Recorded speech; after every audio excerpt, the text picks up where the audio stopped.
रामपुर और आजमगढ़ लोकसभा उपचुनाव के नतीजे ने सपा को सबसे बड़ा झटका दिया है। इसी का असर है कि अखिलेश यादव अब जमीन पर कहीं ज्यादा तेजी से बड़े अभियान की अगुवाई कर रहे हैं। वो पूरे राज्य का दौरा कर रहे हैं और कार्यकर्ताओं का मनोबल मजबूत करने में जुटे हैं और इसके लिए वो भाजपा को सीधी चुनौती भी दे रहे हैं, जिसके लिए सपा की तरफ से सबसे ज्यादा निशाना केशव प्रसाद मौर्य पर साधा जा रहा है।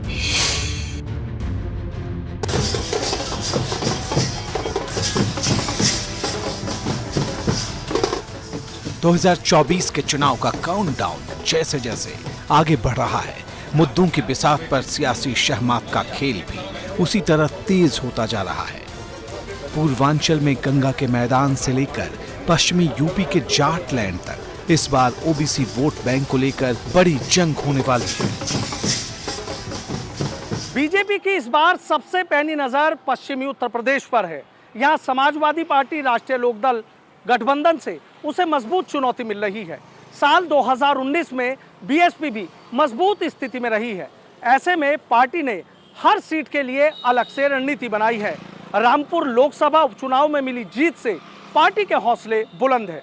पार्टी का दावा है कि मुस्लिम बहुल सीटों पर अगले चुनाव में उसकी महाविजय होगी। आगामी 2024 के लोकसभा चुनाव में भारतीय जनता पार्टी प्रदेश की सभी सीटों पर विजयी प्राप्त करके एक बार फिर से नया रिकॉर्ड बनाने का काम करेगी। मैं कह सकता हूं कि आगामी लोकसभा चुनाव में हम सभी की सभी सीटें जीतेंगे। आपके नेतृत्व में एक नए कीर्तिमान की ओर हम सब बढ़ेंगे। भाजपा की कोशिश सपा के हर कार्ड की कार्ड पहले से तैयार रखने की है, इसलिए पिछड़ों की राजनीति में आगे रहने वाले उसके सहयोगी दल सपा पर हमलावर हैं। बीजेपी ने सपा के खिलाफ अति पिछड़ी जातियों की गोलबंदी को मजबूत दांव चला है। पूर्वी यूपी में अति पिछड़ों के नेता संजय निषाद से मजबूत गठबंधन है, तो वहीं ओम प्रकाश राजभर के तेवर भी बीजेपी को लेकर नरम पड़े हैं। तो वहीं अखिलेश को लेकर वो लगातार आग उगल रहे हैं। इससे भी बड़ा दांव पश्चिमी उत्तर प्रदेश में चला गया है, जहां जाट समाज से ताल्लुक रखने वाले भूपेंद्र चौधरी को प्रदेश अध्यक्ष बनाकर विरोधियों को सीधा संदेश दिया गया है कि अति पिछड़ों को लुभाने में पार्टी कोई कोर कसर बाकी नहीं छोड़ेगी।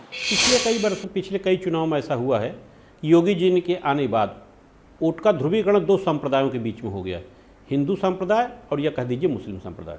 तो जो जितने हिंदू थे उन हिंदुओं को, उन हिंदू के बीच जो जातियों का समीकरण था, उन जातियों को एक कहा जाए तो योगी जी ने उन जातीय समीकरणों को तोड़ करके उन्हें हिंदू धर्म में शामिल कर लिया। एक वोट बैंक तो है नहीं, ओबीसी में बहुत सारी जातियां हैं और जिसमें से कुछ जातियों का रिप्रेजेंट जो है वो अखिलेश यादव करते हैं और बाकी जो छोटी छोटी जातियां थीं जो पहले किसी न किसी रूप में सपा के साथ थी, मुलायम सिंह यादव के साथ थी, जब अमित शाह वहां गए वो उन पार्टियों को उन्होंने भाजपा से जोड़ा। तो हर पार्टी का अपना अधिकार है कि अपना वो बेस बढ़ाए, अपना क्षेत्र बढ़ाए। इन दिनों केशव प्रसाद मौर्य अखिलेश यादव पर हमलावर हैं। अगर बात करें केशव प्रसाद मौर्य की, तो उनका साफ तौर पर यह कहना है कि अखिलेश यादव इन दिनों सत्ता के अभाव में बिना जल की मछली की तरह तड़प रहे हैं। केशव प्रसाद मौर्य ने साफ तौर पर यह कहा है कि अखिलेश यादव को पता है कि अगले 25 सालों तक वो यूपी की सत्ता में नहीं आने वाले, शायद इसीलिए बौखलाहट में इस तरह की बयानबाजी कर रहे हैं।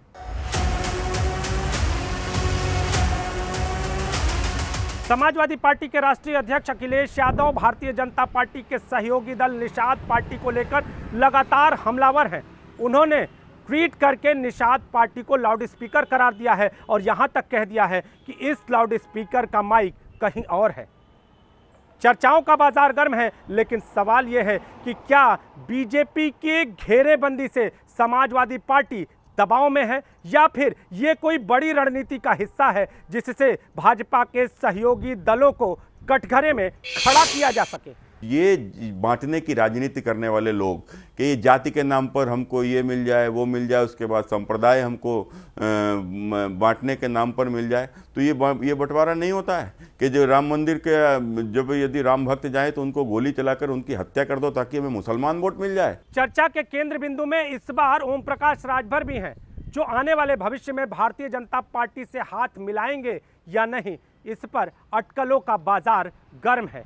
लेकिन ये अटकलें इसलिए कि समाजवादी पार्टी से उनके गठबंधन में दूरियां आ चुकी हैं। अखिलेश यादव उनसे तौबा कर चुके हैं और इसी बीच सीएम योगी की तारीफ करके ओम प्रकाश राजभर ने ये जता दिया है कि भारतीय जनता पार्टी उन्हें फिर से अच्छी लगने लगी है। लेकिन ओम प्रकाश राजभर की रहस्यमयी राजनीति का गणित कब किस धुरी पर घूम जाए ये कहना शायद कठिन होगा, लेकिन वर्तमान समय में राजनीति का गणित और राजनीति के गणितज्ञ उन्हें भारतीय जनता पार्टी के नज़दीक बता रहे हैं।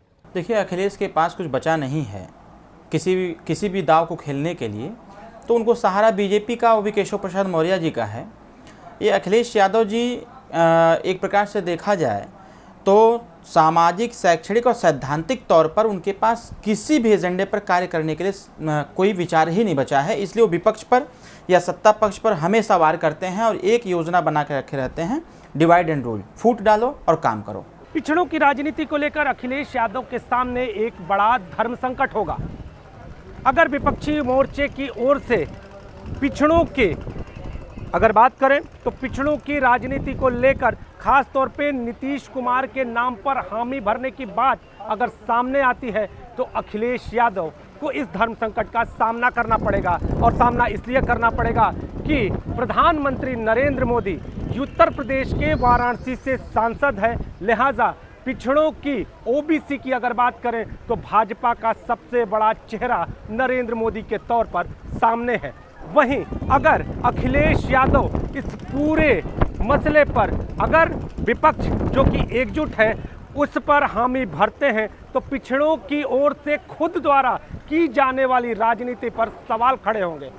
तो चर्चा गर्म है, चर्चा आसमान पर है और ये देखना होगा कि अखिलेश यादव अब आगे क्या करेंगे, क्योंकि जो वोटों का बंटवारा होगा और ये जो क्षेत्रीय दल अपने अपने राज्य में अपने, हालांकि वोटर्स ज़्यादातर नेशनल पार्टी को वोट करता है लोकसभा के चुनाव में, लेकिन अगर वो प्रभावी साबित हुए और कोई पीएम का फेस सामने आया, कोई भी फेस हो सकता, किसी का भी हो सकता, जो सारी विपक्षी पार्टियों को स्वीकार्य होगा, तो ये चुनाव 2024 का बहुत रोचक होगा।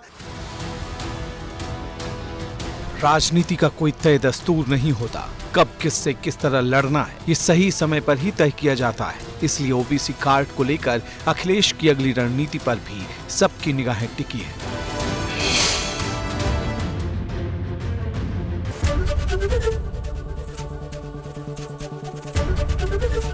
एबीपी गंगा, खबर आपकी, जुबान आपकी।